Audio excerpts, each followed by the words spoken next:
Hello students. तो आज की इस वीडियो में देखो मैं आपको बताता हूँ कि किसी भी डिटरमिनेंट का कोफैक्टर निकालना कितना इजी और कितना फास्ट हो जाएगा। ठीक है ना। हम बात करेंगे यहाँ पे कोफैक्टर निकालने के लिए। तो जैसे मान लीजिए सपोज आपको दे दिया गया है कोई डिटरमिनेंट है delta A1 A2 A3 B1 B2 B3 C1 C2 C3। ठीक है। अब आपसे बोल रहा है कि इसका कोफैक्टर निकालो, तो अब अपने पास दो मेथड है। या तो वही पहला इसका माइनर निकालो, फिर उसको सोल्व करो, फिर उसमें प्लस माइनस साइन का चेंज करो, तो ये कॉम्प्लिकेशंस होते हैं। या फिर आप क्या करो, सबसे सिंपल क्या है कि आप सबसे पहले देखिए इसका मेथड क्या है। सबसे पहली स्टेप तो ये है कि आप इसके जो एलिमेंट्स हैं उनको इस तरह से जमा लीजिए। A1 A2 A3 B1 B2 B3 C1 C2 C3 और साथ में ही उसके नीचे, ठीक है ना, फर्स्ट टू रो को कॉलम मतलब फर्स्ट टू रो को रिपीट कर दीजिए, यानी कि A1 A2 A3 B1 B2 and B3।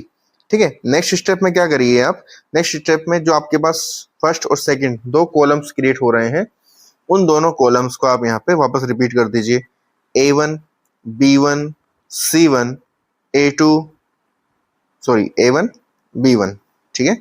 यहाँ पे A2 B2 C2 A2 and B2।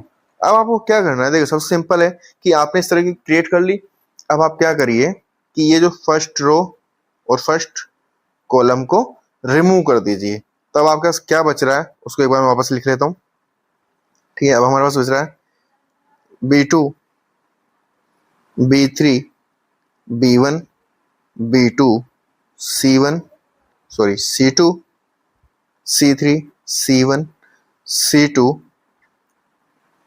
A2 A3 A1 A2 B2 B3 B1 B2।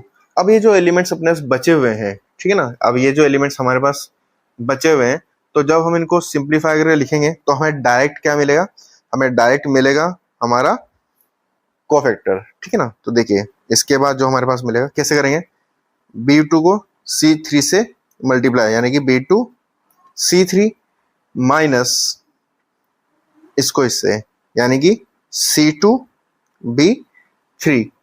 ठीक है। फिर हम इसमें आगे बढ़ेंगे नेक्स्ट। ठीक है।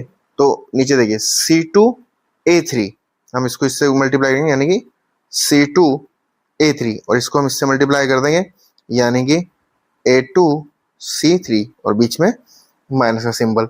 सेम ऐसे ही नेक्स्ट A2 B3, यहाँ पे आ जाएगा A2 B3 माइनस इसको इससे कर देंगे तो B2 A3। ओके, समझ में आया। इसी टाइप से हम नेक्स्ट स्टेप में क्या करेंगे, इस लाइन को इससे मल्टीप्लाई, ये हमारा सेकंड कॉलम, ये फर्स्ट कॉलम क्रिएट हो गया। अब हम सेकंड कॉलम की बात करेंगे तो वो हमारा बन जाएगा B3 C1 minus B1 C3। Next इसको करेंगे C3 A1 minus C1 A3। Next हम इसको मल्टीप्लाई करेंगे A3 B1 minus A1 B3। Okay, I hope आपको समझ में आ रहा होगा कि हम किस तरह से इसको मल्टीप्लाई कर रहे हैं। Same as well as third column की बात करेंगे तो यहाँ पे हो जाएगा हमारे पास B1 C2 minus C1 B2। ठीक है। नेक्स्ट के लिए C1 A2 minus A1 C2। ठीक है। नेक्स्ट की बात करेंगे हम A1 B2 minus A2 B1। तो ये आपका क्या होगा, सीधा आपका कोफैक्टर क्रिएट हो जाएगा। ठीक है। चलिए एक एग्जांपल से आप इसको समझते हैं। ठीक है ना। हम इसको डायरेक्ट किस तरह से सोल्व करेंगे, ये तो हमने एक जनरल एग्जांपल से सोल्व करा। हम एक क्वेश्चन लेते हैं तो आपको और अच्छे से क्लियर हो जाएगा।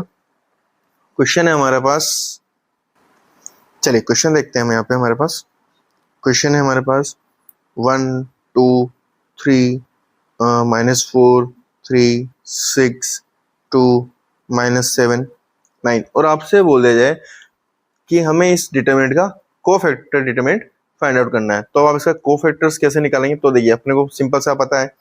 अब देखिए अब तो अपन को सीख गए, अपन ने ऊपर सीख लिया किस तरह से जमाना है, तो हम ज्यादा उसमें स्पीड बना के रखेंगे। तो हम यहाँ पे जब स्पीड बना के रखेंगे तो हम देखेंगे, चलिए तो सिंपल है सबसे पहले हम क्या करते हैं, 1 2 3 -4 3 6 2 -7 9। तो पहले दो रो को हम रिपीट कर देंगे, 1 2 3 -4 3 6। उसके बाद फर्स्ट टू कॉलम्स को हम रिपीट कर देंगे, -4 2 1 -4 2 3 -7 2 एंड 3। अब हमें पता है कि फर्स्ट रो और फर्स्ट कॉलम को हम रिमूव कर देंगे, उसके बाद जो बच रहा है हम उसको डायरेक्ट सिंप्लीफाई करके मेंशन कर देंगे, ठीक है ना। तो जब आप इसको सिंप्लीफाई करके लिखेंगे तो आप देखिए आपका जो डिटरमिनेंट मिलेगा वो क्या मिलेगा, 3 इंटू 9 नो 9 3 या 27, ठीक है।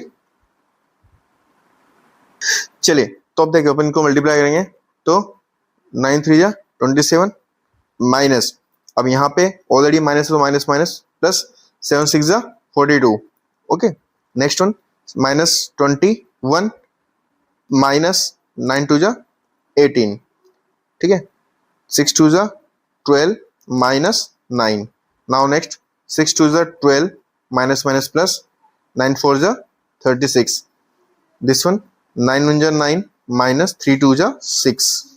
Okay, this is the -12 and -6, minus minus plus, तो 7 4 ja 28 minus 6 3 2 ja 6. Okay, 2 2 ja 4 minus minus plus 1 यानी कि +7.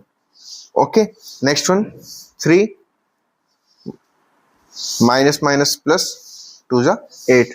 तो आप देखिए यहाँ पे आपको सीधा इसका आंसर मिल जाएगा, ठीक है ना। तो देखिए 27 प्लस 42 दैट इज द 69।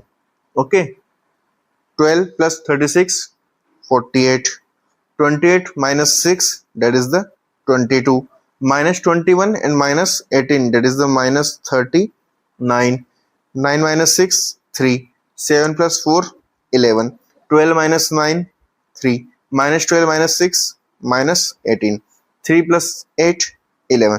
तो ये आपका इसका कोफैक्टर मिल जाएगा। तो